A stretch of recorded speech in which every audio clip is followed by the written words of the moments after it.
October 17, 1883. The day began with the sharp crack of porcelain on the floor and ended with the vast, indifferent silence of the high plains. Agnes stood on the porch of her uncle's house, a place that had never been a home, and watched the door close. The sound was not a slam, but a quiet, final click of the latch, more damning than any shout. Her uncle Matthias had not raised his voice. He had simply looked down at the shattered remains of the serving plate, then at her, his face a mask of weary disappointment. "This is the last plate you'll break under my roof," he had said, his voice as flat and grey as the coming winter sky. There was no room for argument, no space for apology. For a man like Matthias, duty was a ledger, and her 19 years of thankless labour had just been erased by one clumsy moment. Her meagre belongings were already in a bundle at her feet, a quilt so thin the pattern was a ghost of its former self, one spare dress of patched calico, a small whittling knife her father had given her, a tin cup, and $7 silver sewn into the hem of her skirt, the entirety of her mother's legacy. She did not look back. To do so would be to grant the house a power it no longer had. Instead, she looked west, toward the jagged teeth of the mountains that bit into the horizon. Between here and there, 7 miles up the gradual incline, lay the old Summit Pass depot, abandoned since the railroad rerouted its line through the Southern Valley 5 years prior. It was a ruin, a place children dared each other to enter after dusk, but it had a roof. It was a destination. The walk was a methodical placing of one foot in front of the other, a rhythm against the rising panic in her chest. The autumn air was crisp, carrying the scent of pine and the metallic tang of imminent snow. The sun was a weak coin in the sky, offering little warmth. She inventoried her situation with a cold, clear mind. $7. Enough for a sack of flour, some salt, maybe nails, but not enough for a room in Prospect's Claim, the nearest town. Not for more than a week, anyway. And then what? The townsfolk saw her as her uncle did, a stray, another mouth, a burden assumed with grudging charity. No one would hire her now, not with the story that would surely follow her down the mountain. She was Matthias's niece, the clumsy girl, the charity case. Her only asset was the strength in her back and the stubborn refusal to weep. The depot was a skeleton when she reached it in the late afternoon. Its sharp, gabled roof stood stark against the darkening sky, a monument to forgotten progress. The structure was larger than she remembered, a long, cavernous hall of a building with a freight platform on one side and a passenger waiting room on the other. The great double doors of the freight entrance were gone, leaving a gaping mouth that swallowed the wind. Most of the windows were shattered, their frames like hollow eye sockets. Inside, the waiting room was a sea of dust, debris, and the nests of long-gone birds.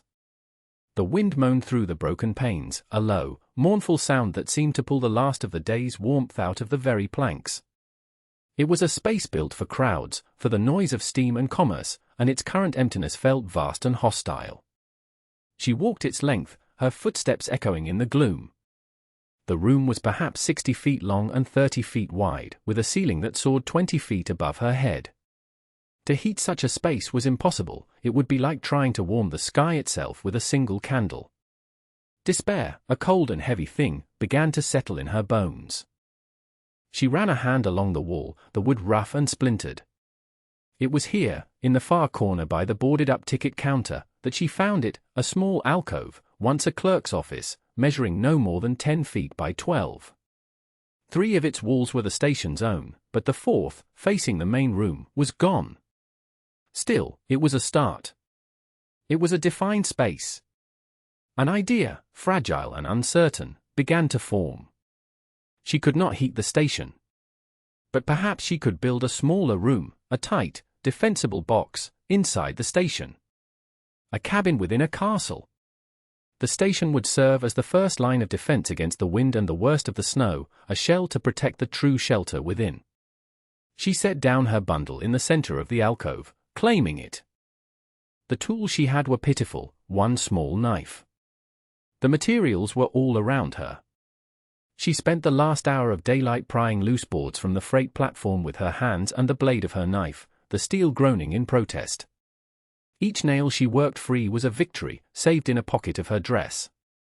The wood was old pine, seasoned by years of sun and snow, hard and unyielding. By the time darkness fell, she had a small pile of planks and a handful of bent, rusty nails. Her hands were raw, bleeding from a dozen splinters. She ate nothing. She huddled in the corner, wrapped in her thin quilt, and listened to the symphony of the ruin. She did not think of her uncle, or the broken plate, or the life she had lost. She thought only of the geometry of her box, of walls and a roof and a door. She thought of the cold as a physical opponent, an enemy she had to outwit. She would not freeze. In the echoing dark of the depot, she made a quiet vow. I will build. The next morning, she walked the 4 miles to Prospect's claim. The town was a single dusty street of false-fronted buildings, huddled against the base of the mountain. In the general store, the air was thick with the smells of coffee, leather, and salted meat. Mr. Abernathy, the proprietor, a man with a beard that seemed to contain the dust of ages, watched her with undisguised suspicion. She did not explain herself. She laid her coins on the counter with a steady hand. A small handsaw, she said. A hammer. And a box of nails. The 3-inch ones. The purchase cost her nearly $2. The weight of the tools in her sack on the walk back was the most reassuring feeling she had known in her life. Now, she could work. The days fell into a harsh rhythm. Her first task was to secure the outer shell. She used the salvaged planks from the freight platform to board up the largest of the broken windows, the hammer blows echoing through the empty valley. For the smaller holes, she improvised, weaving lattices of branches and plastering them with a thick mixture of mud and dried grass from the rail yard, creating crude but effective patches that blocked the worst of the wind. She worked until her arms ached and her hands were numb, driven by the cold that sharpened with each passing day. Her small cabin began to take shape inside the clerk's alcove. The floorboards she'd pried up became her walls. It was slow, painstaking work. The wood was warped, and the nails were often bent, but slowly, a small, sturdy box grew in the corner of the vast room. It was 10 feet long, 8 feet wide, and barely tall enough for her to stand up straight inside. She built a low, slanted roof for it, leaving a small, square opening that she hoped, one day, would hold a stovepipe. She scavenged for anything that could serve as insulation, stuffing the gaps between the inner cabin and the station walls with dried moss, pine needles, and old canvas she found rotting in a corner. Survival was not a feeling, it was a series of tasks. Each completed task, a sealed window, a sturdy wall, was a small victory against the inevitable. The people of Prospect's claim soon learned of her strange project. Riders on their way to mountain pastures would see her, a small, solitary figure, dragging lumber or patching the depot's decaying walls. The story, embellished with each telling, became a source of grim amusement in the town saloon. They called her the depot sparrow, trying to build a nest in a ruin. Her uncle, Matthias, when asked, would only shake his head and say, the girl was always touched by a strange will. It was not meant as a compliment. Agnes felt their eyes on her, heard the distant laughter carried on the wind, but she did not let it touch her. Their mockery was a distant noise, less important than the immediate, physical reality of the coming winter. The first test came in early November. It was not the great blizzard of legend, but a precursor, a wicked 3-day storm that swept down from the northern peaks with a furious, biting wind. The temperature plummeted to 10 degrees below zero, and the snow fell not in flakes but in a blinding, horizontal sheet. For 3 days, the world outside the depot was a churning vortex of white. Agnes retreated into her half-finished cabin, the wind shrieking through the station's many remaining cracks. The outer shell groaned under the assault, but it held, breaking the main force of the gale. Inside her small wooden box, the air was still, but the cold was a palpable entity, a predator that seeped through the plank walls. Her breath plumed in front of her face, freezing instantly on the quilt she held tight around her shoulders. The mud and grass patches on the station windows froze solid, turning to iron. She had managed to buy a small sack of flour and some salt pork on her last trip to town, and this was her only provision. On the second day of the storm, driven by a gnawing hunger, she lit a small, smoky fire on a piece of sheet metal in the center of her cabin. The smoke filled the small space, making her eyes water, but it provided a meager warmth. It was then that she discovered the loss. A rat, or perhaps a pack of them, had found a way into her supplies. The flour sack was torn open, its precious contents fouled and scattered. The salt pork was riddled with tiny, frantic tooth marks. It was a devastating blow. That flour was meant to last her a month, baked into small, hard cakes over the fire. Now, it was gone. For a single, terrifying moment, the will that had driven her faltered. She saw herself starving, freezing, a final, grim joke for the townsfolk to tell. The image was so clear, so close, that she shuddered. But grief was a luxury she could not afford. The despair lasted only as long as a single, ragged breath. Then, the cold logic of survival took over again. The storm had taken her food, but it had also revealed a weakness in her fortress. She spent the rest of the day finding the hole the rats had used and plugging it with stones and packed mud. That evening, she sat in the frigid dark and used her small knife to sharpen a sturdy branch into a point. She remembered her father showing her how to build a simple deadfall trap, a flat rock propped up by a trigger stick. It was a memory from another life, but the mechanics of it were clear in her mind. When the storm finally broke on the fourth day, she did not rest. She dug through the snow, found the animal trails leading to the depot, and set 3 small traps, baited with the last unspoiled sliver of pork. The world was a blank page of white, and she was writing her own story on it, one trap at a time. The traps were a success.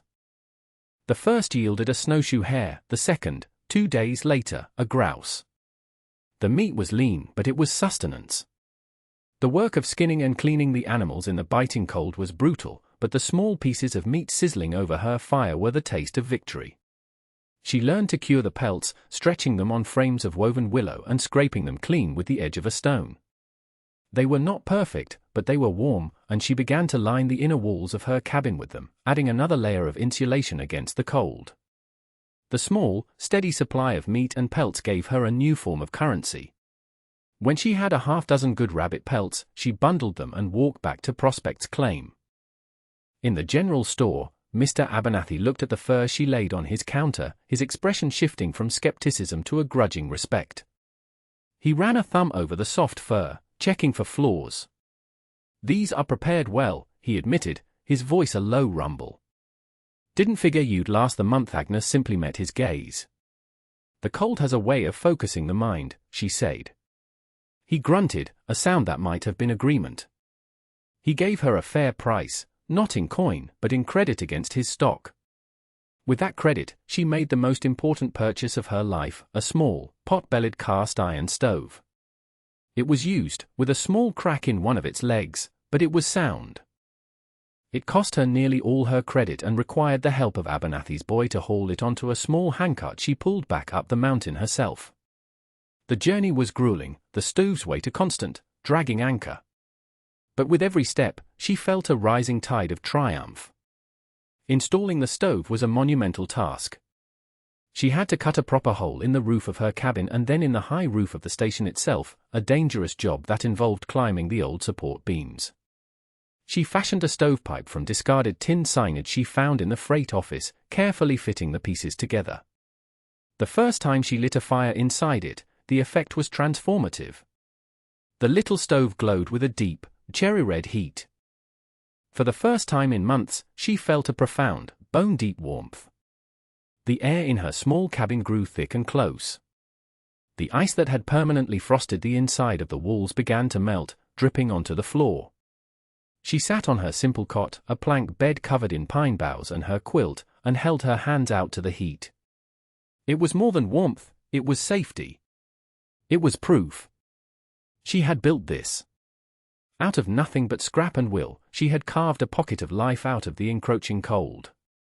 The stove was a marvel, but it had a flaw. It burned hot and fast, consuming the wood she spent hours gathering and chopping. When the fire died down in the deep of the night, the cold would quickly return, less severe than before, but a constant, creeping presence. The iron cooled quickly, and by 3 in the morning, the cabin would again be close to freezing. She knew she needed a way to hold the heat, to make it last through the long, dark hours. The solution came to her not through planning, but through observation. One afternoon, while gathering fallen branches along the banks of the creek that ran a quarter-mile from the depot, she noticed something peculiar. The creek was mostly frozen, but in one small section, a plume of steam rose from a fissure in the rocks, a natural hot spring that kept a small pool of water liquid year-round. The stones around this spring were bare of snow, and even in the frigid air, they radiated a gentle warmth. She placed her bare hand on one of the large, smooth river stones. It was warm to the touch, holding the thermal energy from the spring. It was a heat battery. A profound sense of awe washed over her. The earth itself was showing her the answer. Stone held heat. Wood burned and was gone, but stone absorbed the energy and released it slowly, steadily. If she could build a wall of stone inside her cabin, right behind the stove, it would soak up the heat while the fire was roaring and then radiate it back into the small room all night long. The idea was simple, elegant, and would require an almost unimaginable amount of labor. The next day, she began. She found an old wheelbarrow with a broken wheel near the tracks, which she repaired with a piece of wood and some leather strapping. She pushed it down to the creek bed, again and again, loading it with smooth, rounded river stones, each one chosen for its size and density. The work was punishing. Each load was a struggle back up the gentle slope to the depot, her muscles screaming in protest. The weight of the stones was immense, a physical manifestation of her ambition. She mixed her own mortar from the fine clay of the creek bank and sand, a sticky, heavy paste she carried in buckets. Inside her cabin, she carefully began to build the wall, a foot thick and 6 feet high, directly behind the stove. She laid each stone with precision, filling the gaps with mortar, her hands raw and caked with mud. The townsfolk who passed by saw her new, strange obsession, hauling rocks like a beast of burden, and shook their heads. The depot sparrow was now building with stone, like a madwoman erecting a tomb. But Agnes didn't care. She was not building a tomb, she was building a heart for her home. After 2 weeks of relentless work, the wall was finished. That night, she stoked the stove until it was glowing red-hot. The stone wall drank in the heat, growing warm, then hot to the touch. When she let the fire die down to embers before sleep, the air in the cabin did not immediately chill. Instead, the wall began to give back what it had taken. A steady, gentle wave of radiant heat filled the small space. She woke at dawn not to a frigid room, but to a mild, comfortable warmth. The temperature inside her cabin was 52 degrees. Outside, it was 4 below zero. She had done it. She had captured the fire. The story of the stone wall, and the impossible warmth of the girl's shack in the depot, became the new centerpiece of gossip in Prospect's claim. The mockery began to curdle into a reluctant curiosity. People who had once laughed now spoke with a note of wonder. How could such a flimsy structure be so warm? What magic was she working up there? One Saturday, a small group of men rode up to the depot, ostensibly on a hunting trip, but their true purpose was clear. They dismounted and peered into the cavernous station, their eyes adjusting to the dim light. They saw her small, sturdy cabin tucked in the corner, a wisp of smoke curling from its tin chimney. Agnes, cautious but not afraid, stood in the doorway of her small home. She did not invite them in. An older rancher named Peterson, a man known for his bluntness, finally spoke. "They say you don't feel the cold in there," he said, gesturing with his chin. "How's that possible?" Agnes looked at the stone wall, visible behind her. "The stove heats the stone," she explained simply. "The stone holds the heat." It's not complicated. The men exchanged glances.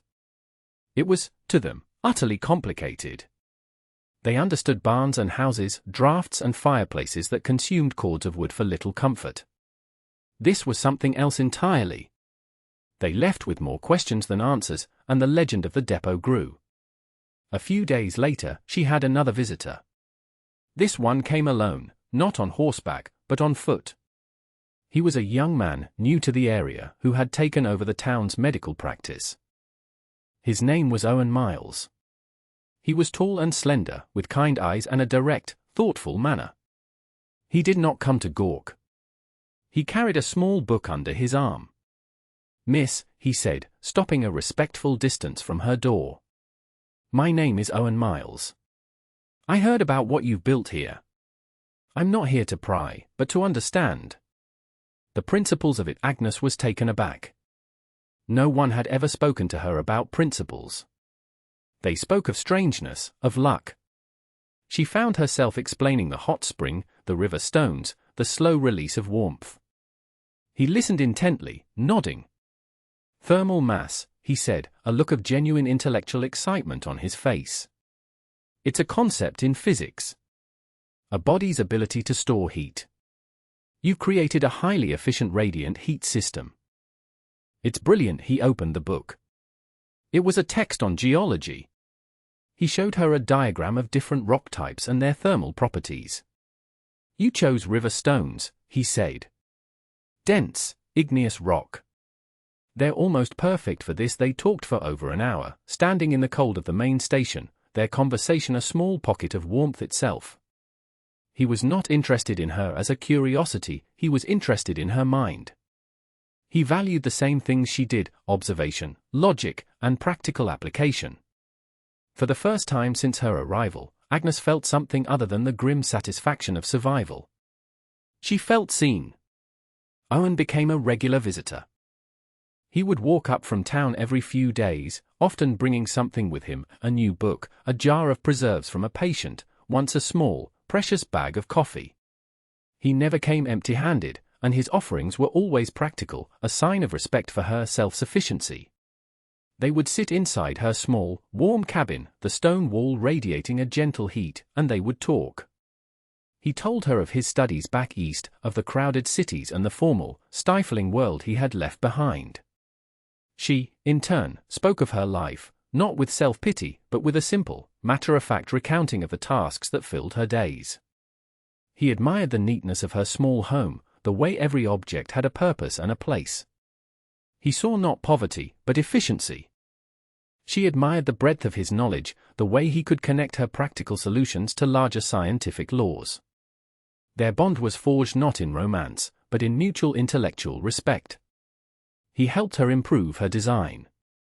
He pointed out that the single-pane window she had installed in her cabin, salvaged from the station master's office, was losing a great deal of heat. Together, they built a second, inner frame for it, creating a dead air space between two panes of glass. The difference was immediate, the drafts along the floor vanishing. She, in turn, showed him how she had insulated the roof of her cabin, packing the space between the inner ceiling and the slanted outer roof with a thick layer of dried pine needles and moss, all held in place by stretched canvas. "You've applied the same principle as a bird's nest or a bear's den," he said, marveling.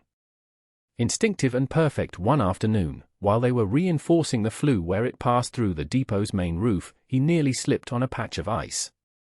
He was a man of books, not of ladders, and his clumsiness was endearing. "Careful, Doctor," Agnes said with a small, rare smile. "It does the town no good if its physician falls through my ceiling." He laughed, a warm, genuine sound that filled the cavernous space. "Perhaps I should stick to my own craft," he admitted. Later that day, as the sun began to set, casting long, golden rays through the depot's high windows, he grew quiet. He looked around the small cabin, at the warm stone wall, the neatly stacked firewood, the clean-swept floor. "This place you've built, Agnes," he said, his voice soft.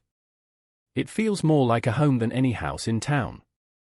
I'd like to help you keep the fire lit." It was not a proposal of marriage in the traditional sense, but it was a declaration of intent, a promise of partnership. It was practical, respectful, and, for Agnes, more romantic than any poem. She simply nodded. "The winters here are long," she said. "An extra pair of hands is always welcome." The blizzard began on the 3rd day of January, 1884.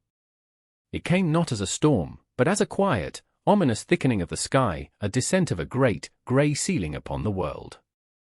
Then the first flakes began to fall, fat and heavy and wet.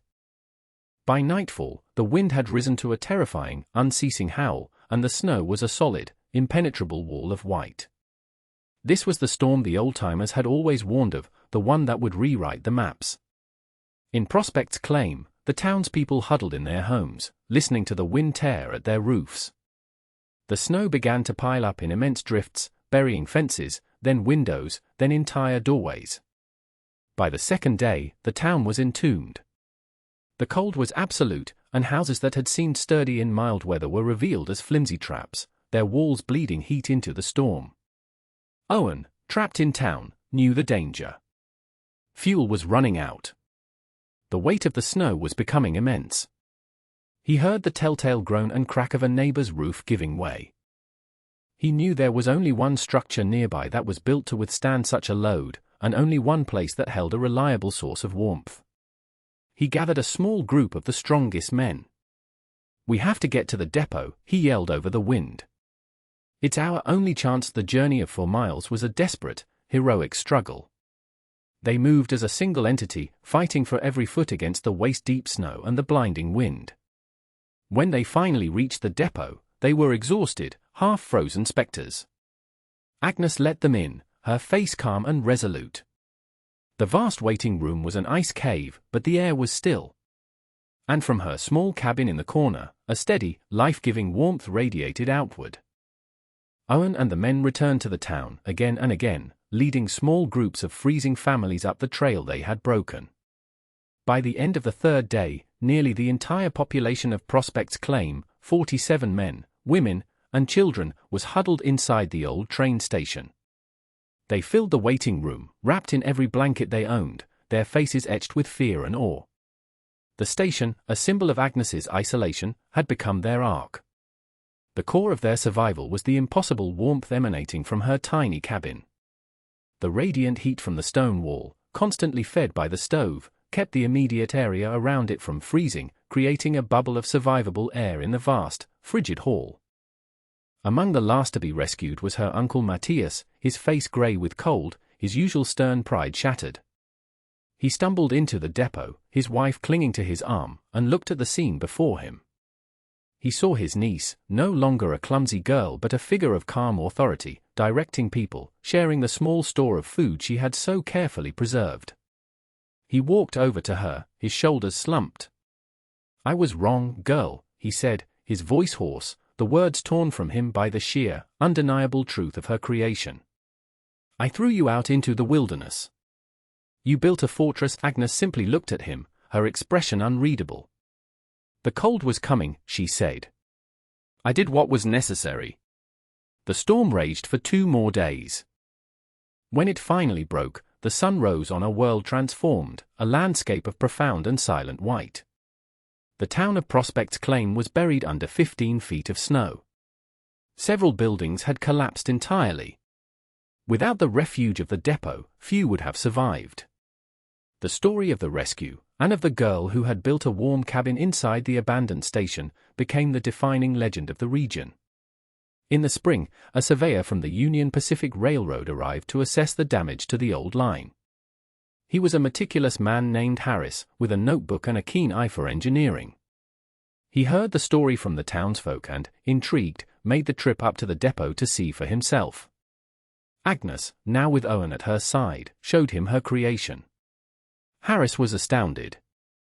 He took measurements of the cabin, the stove, and the stone wall. He recorded the thickness of the insulation and the design of the double-paned window. He spent an entire day documenting every detail, sketching diagrams in his notebook. "Incredible," he muttered, tapping his pencil on the stone wall, which was still faintly warm from the morning's fire. "We spend millions designing heated carriages and stations, and you've solved the problem with river stones and mud." He called it the Summit Pass Radiant Core in his official report, and the design, refined and adapted, became a standard for high-altitude construction in cold climates for years to come. Agnes took little notice of the fame. When asked by Harris how she had conceived of it, she gave the same simple answer.